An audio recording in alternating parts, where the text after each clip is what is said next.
శ్వేతపత్రాలతో political heat రాజేస్తున్నారు AP CM Chandrababu. ఇప్పటికే పలు అంశాలపై 4 శ్వేతపత్రాలు విడుదల చేసిన సీఎం నేటి నుంచి మరో 3 శ్వేతపత్రాలను విడుదల చేయనున్నారు. రాష్ట్రంలో శాంతి భద్రతలు, మహిళల రక్షణపై ముఖ్యమంత్రి చంద్రబాబు ఇవాళ శ్వేతపత్రం విడుదల చేయనున్నారు.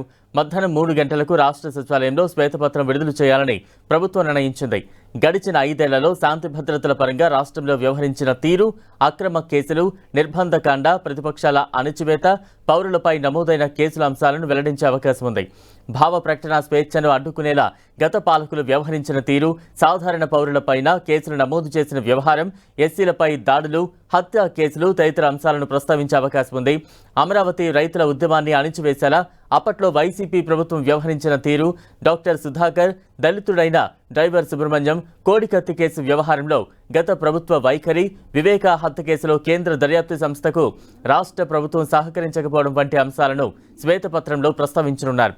గడిచిన 5 ఏళ్లుగా హైకోర్టులో హెబియస్ కార్పస్ పిటిషన్లు పెద్ద ఎత్తున నమోదు అయిన అంశాలను కూడా ప్రజల ముందుకు తీసుకురానున్నారు. రేపు మరో అంశంపై శ్వేతపత్రం విడుదల చేయనున్నారు చంద్రబాబు. అలాగే రాష్ట్ర ఆర్థిక పరిస్థితిపై ఎల్లుండి మరో వైట్ పేపర్ రిలీజ్ చేయనున్నారు ఏపీ సీఎం